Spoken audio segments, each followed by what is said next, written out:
Subscribe करें ज्ञानरूप channel को और बेल आइकन को दबाएं लेटेस्ट एजुकेशनल वीडियोस सबसे पहले देखने के लिए। दोस्तों मैं माता स्वागत करता हूं आप सभी लोग का ज्ञानरूप के एक और नए एजुकेशनल वीडियो में। तो इस वीडियो में बात करने वाला वीआईटी वेल्लोर का कंप्लीट बीटेक का फी क्या कुछ आता है। एक और बात यहाँ पे मैं डिस्क्लेमर ये दे दूँ कि जो फी होता है ना वो हमेशा बदलता रहता है। तो हो सकता है कि इस साल जो मैं बता रहा हूँ थर्ड ईयर के लिए वो हो सकता है कि जब थर्ड ईयर में जाए तो थोड़े बहुत चेंजेस आ जाए, हालांकि ऐसा बहुत कम देखने को मिलता है। पर ये बात आप हमेशा ध्यान रखें कि फ़ी हमेशा बदलते रहने की चीज़ है। और एक बात और मैं यहाँ बता दूँ, मैं आपको यहाँ पे 2021-22 सेशन के लिए फ़ी बताऊँगा। तो आप क्या करें कि साथ साथ नोट करते रहें, उसमें से जितना भी टोटल बन रहा है उस टोटल में से जो वन टाइम पेमेंट फ़ी है आप उसको माइनस करके 4 से मल्टीप्लाई कर लें। यानी कि बाकी सेमेस्टर में बाकी ईयर्स में भी आपके उतने ही फ़ी लगने वाले हैं। अगर फ़ी बढ़ता नहीं है तो, अगर बढ़ जाता है तो कोई बात ही नहीं, अगर लेकिन नहीं बढ़ता है तो एग्जैक्ट वही फ़ी आपका लगेगा। तो बिना ही टाइम वेस्ट के आइए वीडियो स्टार्ट करते हैं। तो यहाँ पे मैं ग्रुप वाइज यहाँ पे फी बांटा गया है इस कॉलेज में। तो मैं आपको दोनों ही ग्रुप का बताऊंगा, ग्रुप ए और ग्रुप बी दोनों ही बीटेक से रिलेटेड है। तो ग्रुप ए में जो है वो bio engineering, biotechnology, chemical engineering, civil engineering, electrical and electronics engineering, electronics and instrumentation engineering, production and industrial engineering, fashion technology जैसे जो सब्जेक्ट्स हैं वो आते हैं। और वहाँ पे ग्रुप बी की अगर मैं बात करूँ तो यहाँ पे जितने भी ब्रांचेज ए में हैं उसको छोड़ करके जितने भी ब्रांचेज हैं यहाँ पे ऑफर करे जाते हैं बीटेक में, वो सब के सब ग्रुप बी में आते हैं। तो सबसे पहले मैं बात करने वाला हूँ ग्रुप ए में। तो ग्रुप ए में अगर ट्यूशन फी की मैं बात करूँ तो 1,73,000 रुपये का आपका आएगा। ये आपका जो मैं बता रहा हूँ ट्यूशन फी, ये 2021-22 सेशन के लिए आपका मैं बता रहा हूँ। तो अब यार एक बात और बता दूं कि ये जो 1,73,000 रुपये वो मतलब जो कंसेशन है उसको छोड़ने के बाद का है, तो कोई छूट आपको नहीं मिलने वाला है इस अमाउंट पे। कॉज एंड डिपॉजिट रिफंडेबल है, लेकिन वन टाइम पेमेंट है 3,000 रुपये का। Total fee to be paid for the first year की अगर मैं बात करूं तो 1,76,000 रुपये आपका फर्स्ट ईयर में पे करना है आपको, अगर आप ग्रुप ए में आते हैं तो। अब आप ग्रुप बी की बात कर लेते हैं। तो ग्रुप बी में जो ट्यूशन फी पर एनम है, सालाना ट्यूशन फी है, मैं एक सेमेस्टर की बात नहीं कर रहा, मैं एक साल में 2 सेमेस्टर की बात कर रहा हूँ। तो ग्रुप बी में अगर मैं ट्यूशन फी की बात करूँ तो 1,95,000 रुपये का आएगा। ये भी कंसेशन के बाद का फी है, यानी कि इस फी पे भी आपको किसी भी तरीके का कोई छूट नहीं मिलने वाला। कॉस्ट एंड डिपॉजिट की अगर मैं बात करूँ रिफंडेबल है, लेकिन वन टाइम पेमेंट का है तो 3,000 रुपये का, यानी कि आपका ग्रुप बी में अगर आप हैं तो आपका टोटल फी जो आएगा फर्स्ट ईयर में 1,98,000 रुपये का आएगा।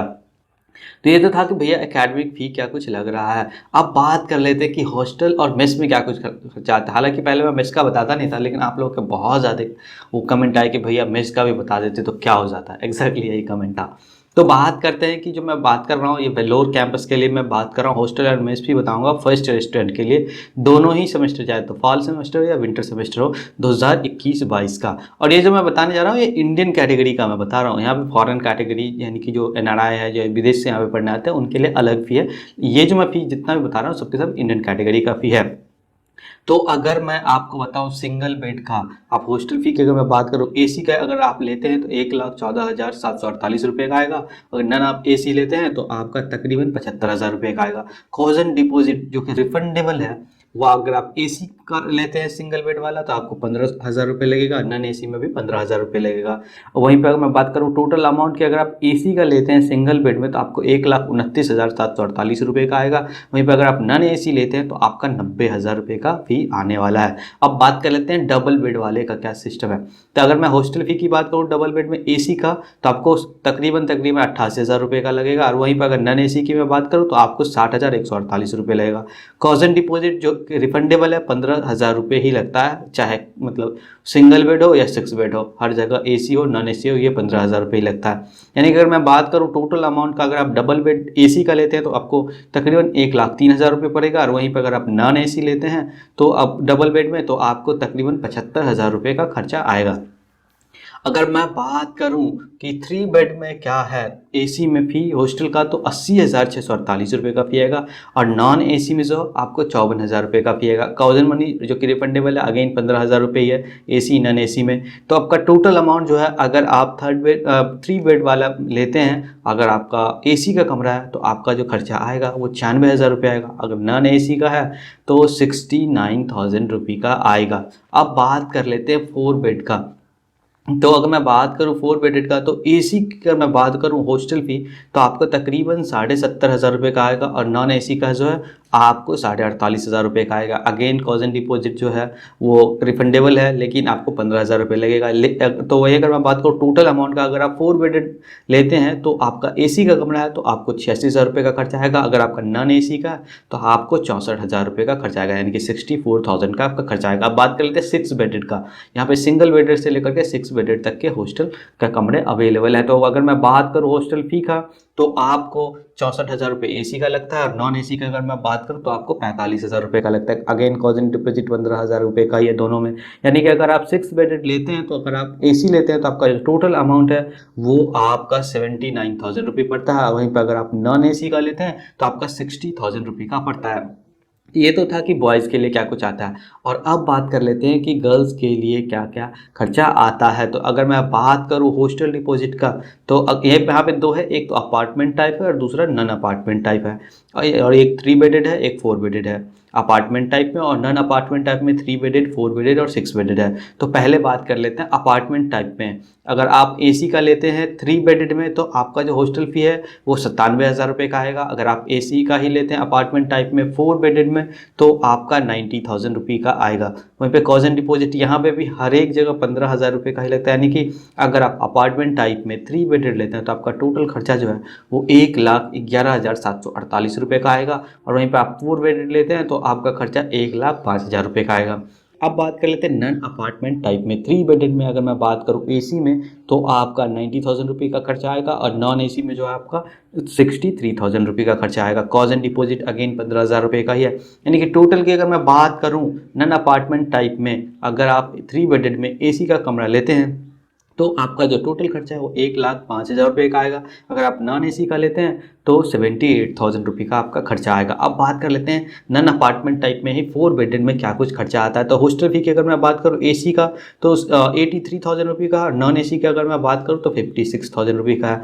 अगेन अगर मैं बात करूँ कॉजन डिपॉजिट जो कि रिफंडेबल है 15,000 का ही लगता है। और टोटल अमाउंट की बात करूं, अगर आप नॉन अपार्टमेंट टाइप में रहते हैं 4 बेडेड में, अगर आप AC कमरा में रहते हैं तो 98,000 रुपये का आपका खर्चा आएगा। अगर आप नॉन AC में रहते हैं तो 71,000 रुपये का आपका खर्चा आएगा। वहीं पर अगर मैं नॉन अपार्टमेंट टाइप में 6 बेडेड की बात करूं तो हॉस्टल फी AC कमरे का है जो वो 75,000 रुपये का आएगा, और नॉन AC का जो 51,000 रुपये का आएगा। कॉजन डिपॉजिट यहाँ भी 15,000 रुपये का ही है, जो कि कोर्स खत्म होने के बाद रिफंड हो जाता है। वहीं पर अगर मैं बात करूँ टोटल क्या लगता है 6 बेडेड में नॉन अपार्टमेंट टाइप में, तो आपका जो AC का अगर है आपको तो 90,000 रुपये का खर्चा आएगा। अगर आपका नॉन AC का है तो आपको 66,000 रुपये का खर्चा आएगा। तो अब बात करते हैं कि आपका हॉस्टल का तो बता दिया मैंने, लेकिन मेस का क्या कुछ खर्चा आता है। मेस में क्या है कि इसमें कोई ऐसा बटा हुआ नहीं कि बॉयज़ का अलग है गर्ल्स का अलग है, इसमें सबका एक जैसा ही है। तो अगर मैं बात करूँ मेस टाइप का, तो अगर आप वेजिटेरियन फूड लेते हैं तो आपका जो अमाउंट है वो 52,000 रुपये तक जाएगा। अगर आप नॉन वेज लेते हैं तो आपका 58,000 रुपये का खर्चा आएगा। एनुअल खर्चा मैं बता रहा हूँ आपको, अगर पूरा जानना है तो 4 साल का है तो इसका मल्टीप्लाई कर सकते हैं। हालाँकि ये बहुत ज़्यादा चेंज होता रहता है, मेस का जो वो है कम भी होता है बढ़ता भी, पर जनरली कम नहीं होता। वहीं पर अगर आप स्पेशल की बात करें, अगर आप मेस टाइप स्पेशल लेते हैं तो आपका जो खर्चा है वो 67,000 रुपये का आएगा। और इसके साथ ही मैं आपको कुछ 2-4 चीज़ें और बता दूं जो यहाँ पे हॉस्टल और मेस में मैंडेटरी है। वो ये है कि आपका जो सेमेस्टर है हॉस्टल एंड मेस में, ये तो सेमेस्टर 2 कंसीडर कर रहे हैं 1 साल में, लेकिन सिर्फ 10 महीनों के लिए कर रहे हैं, यानी कि 2 महीने काट दिए इन्होंने एग्जाम के नाम पे। वहीं पे अगर और मैं बात करूँ कि आपका जो लॉन्ड्री का है तो आपको 1 साल में 44 वॉशेस मिलने वाला है लॉन्ड्री में। तो ये आप हमेशा ध्यान रखें कि 44 से अगर ज़्यादा हो जाता है तो आपको अगेन एक्स्ट्रा खर्चा लगेगा। और एक और बात कि भैया हॉस्टल का खर्चा है वो जो मतलब सब्जेक्ट टू एनुअल एस्केलेशन है, मतलब ये बदलता भी रहता है, तो ये आपको हमेशा पहले से अपने माइंड में बिठा करके रख लेना है।